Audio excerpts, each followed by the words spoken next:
사무엘상 20장. 다윗은 라마의 나윗에서 도망쳐 나와 요나단에게 가서 물었습니다. 내가 무슨 짓을 했습니까? 내가 무슨 죄를 저질렀단 말입니까? 내가 당신 아버지께 무슨 잘못을 저질렀기에 이렇게 나를 죽이려고 하십니까? 요나단이 대답했습니다. 그렇지 않네. 자네가 죽는 일은 결코 없을 걸세. 이보게 내 아버지는 큰일이든 작은 일이든 내게 알리지 않고는 어떤 일도 하지 않으시지 않는가? 그분이 그런 일을 내게 숨기시겠는가? 절대 그러실 리 없네. 그러나 다윗은 맹세하며 말했습니다. 당신 아버지는 당신이 나를 좋아하는 것을 잘 알고 계십니다.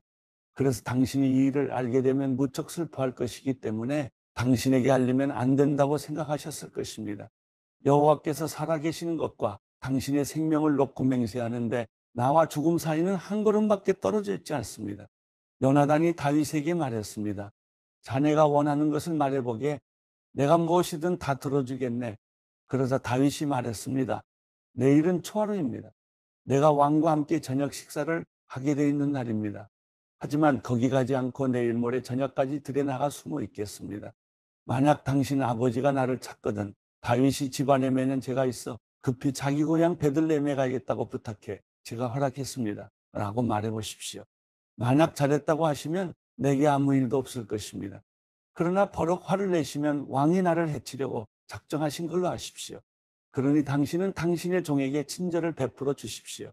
당신은 여호와 앞에서 나와 의형제를 맺지 않았습니까? 내가 만약 죄가 있다면 당신이 직접 나를 죽이십시오. 나를 굳이 당신 아버지에게 데려갈 이유가 있겠습니까? 요나단이 말했습니다.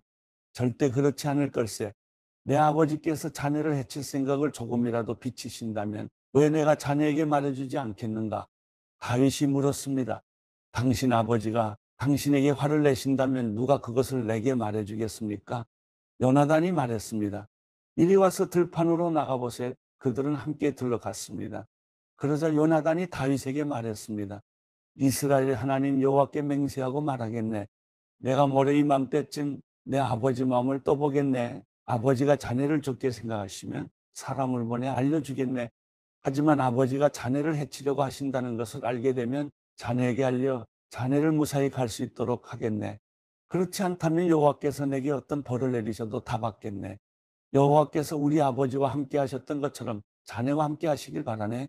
그러니 자네는 내가 사는 동안 여호와와 같이 내게 끊임없는 긍휼을 베풀어 주고 내가 죽임을 당치 않게 하고 여호와께서 이 땅 위에서 자네 다윗의 원수들을 모조리 끊어버리시는 날에도 내 지방과의 의리를 끊지 말고 지켜주게. 이렇게 요나단은 다윗의 집과 언약을 맺으며 말했습니다. 여호와께서 다윗의 원수들을 벌하시길 바라네. 요나단이 다윗을 사랑했기에 다윗으로 하여금 다시 맹세하게 했습니다. 이는 요나단이 다윗을 자기 몸처럼 사랑했기 때문이었습니다. 그러고 나서 요나단은 다윗에게 말했습니다. 내일은 초하루이니 자네 자리가 비어 있으면 왕께서 분명 찾으실 걸세. 모레 저녁쯤에 이런 일이 시작됐을 때 자네가 숨어 있던 에셀 바위 옆에 숨어 있게 내가 관역을 마치는 척하면서 세 개의 화살을 그 곁에 쏘겠네. 그러고 나서 한 소년을 보내가서 화살들을 찾아오너라 하고 말할 걸세. 그때 만약 내가 소년에게 보아라.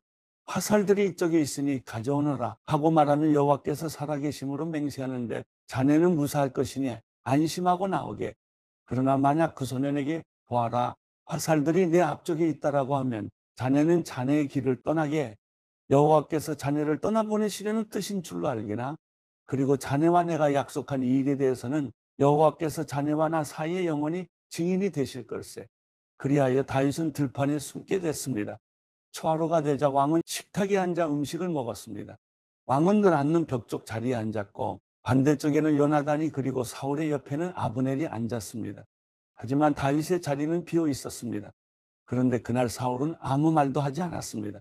속으로 다윗에게 무슨 일이 있나 보군 의식을 치르기에 정결하지 못한 게 분명이라고 생각했던 것입니다. 그러나 다음 날 곧 그달 둘째 날에도 다윗의 자리가 비었습니다. 그러자 사울이 아들 요나단에게 말했습니다. 왜 이 세 아들이 식사하러 나오지 않느냐? 어제도 그러더니 오늘도 그러는구나. 요나단이 대답했습니다. 다윗이 베들레헴에 가게 해달라고 제게 간절히 부탁했습니다. 자기 가족이 베들레헴 성에서 제사를 드려야 하는데 자기 형이 그곳으로 오라고 했다면서 자기를 좋게 생각한다면 형제들을 볼 수 있도록 보내달라고 간청하게 보내주었습니다. 그래서 그가 왕의 식탁에 나오지 못한 것입니다. 사울은 요나단에게 불같이 화를 내며 말했습니다.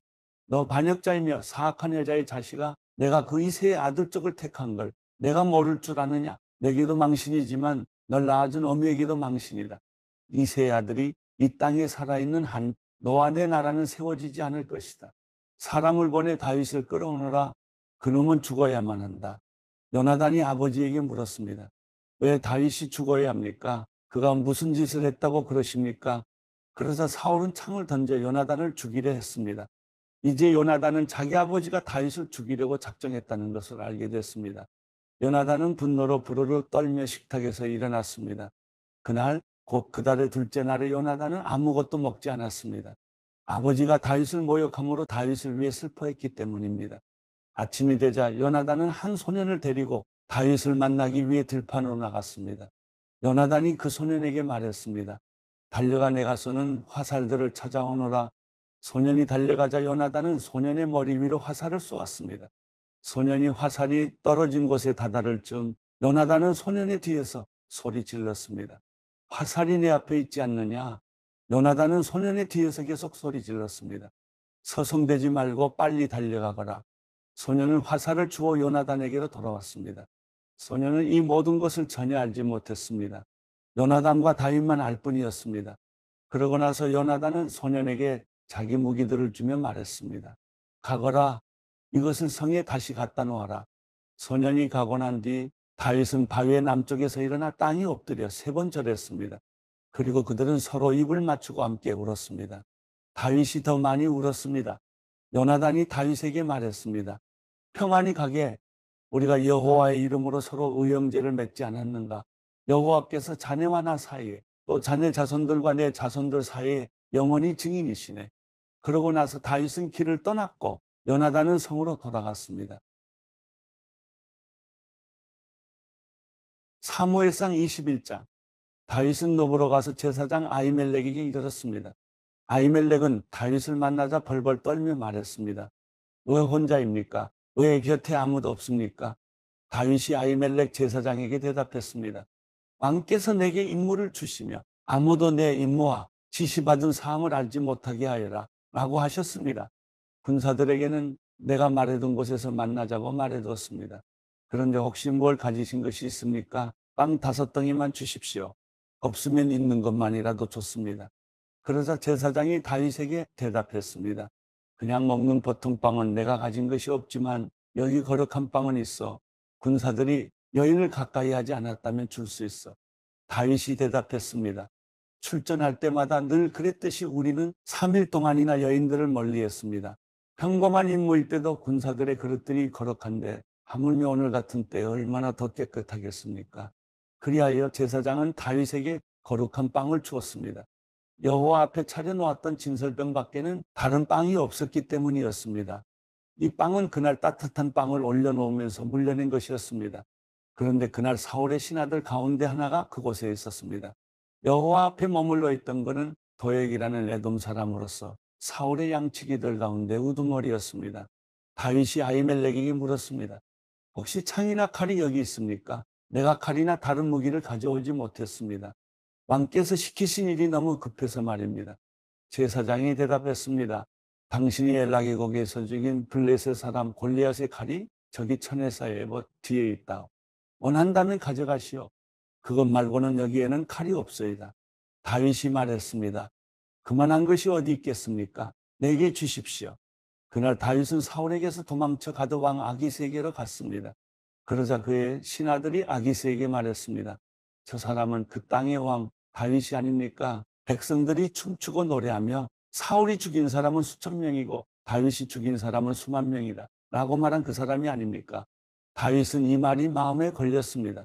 그는 가드 왕 아기스가 너무나 두려웠습니다. 그래서 다윗은 그들 앞에서 정상이 아닌 것처럼 꾸몄습니다.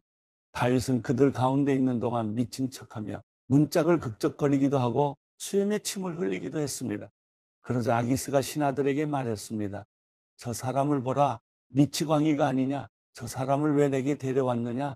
내게 미치광이가 부족해서 저런 사람까지 데려와서 내 앞에서 미친 짓을 하게 하는 것이냐? 저 사람을 어찌 내 집에 들어오게 하겠느냐?